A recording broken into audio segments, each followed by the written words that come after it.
होली की आत्मा। बचपन से शहर में रहने वाला मनोज इस साल होली की छुट्टियों में अपने गांव दुर्गापुर वापस आता है, जहां उसे देख पूरा गांव खुशी से झूम उठता है। जब गया था तब इतना सा था और अब देखो कितना बड़ा हो गया है।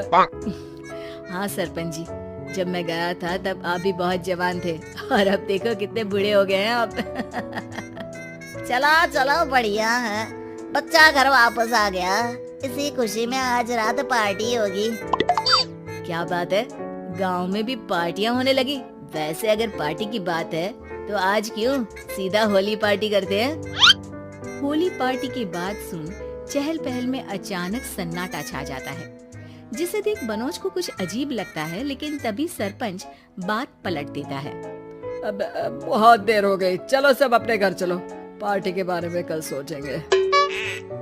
मनोज भी मम्मी पापा के साथ घर आ जाता है, पर होली पार्टी और उस पर पूरे गांव की खामोशी वाली बात अभी तक उसके जहन से निकलती नहीं।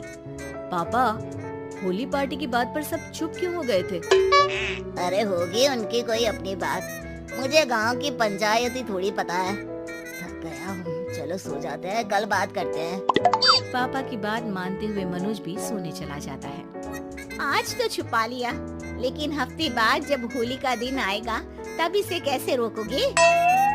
अगली सुबह सूरज के साथ ही मनोज भी गांव घूमने निकल जाता है, जिस पर रास्ते में उसे अपनी ही उम्र के कुछ लड़के भी मिलते हैं, जिनसे दोस्ती कर अब वो उनके साथ घूमने लगता है। इसी तरह कुछ दिन बीत जाते हैं और होली नजदीक आने लगती है। दोस्तों, होली में 4 दिन ही बचे हैं, पर गांव में उसकी कोई तैयारियां क्यों नहीं दिख रही? क्योंकि यहाँ होली नहीं मनाई जाती। अरे पर ऐसा क्यों?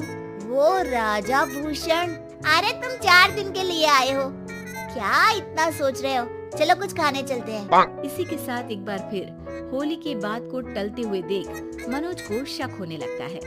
वो घर पहुंचते ही इंटरनेट पर अपने गांव और राजा भूषण के बारे में जानकारी निकालने लगता है।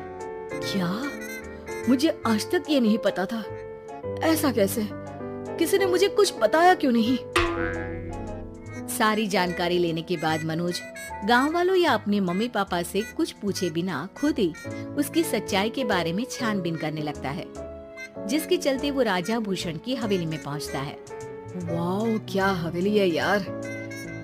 पर क्या यहाँ सच में कोई भूत है? हेलो भूत जी, कोई है क्या? हम इस साल गांव में होली सेलिब्रेट कर रहे हैं, क्या आप उस पर थोड़ा इंटरव्यू देंगे? मनोज के ऐसा बोलते ही गांव में तूफान उठ जाता है और हवेली में रखी सारी चीजें हिलने लगती है। एक अदृश्य शक्ति मनोज को धक्का देकर हवेली से बाहर निकाल दरवाजा बंद कर लेती है। ये सब देख मनोज हैरान रह जाता है। क्या अभी मुझे हवा ने धक्का देकर बाहर निकाल दिया? मेरे होते हुए इस गांव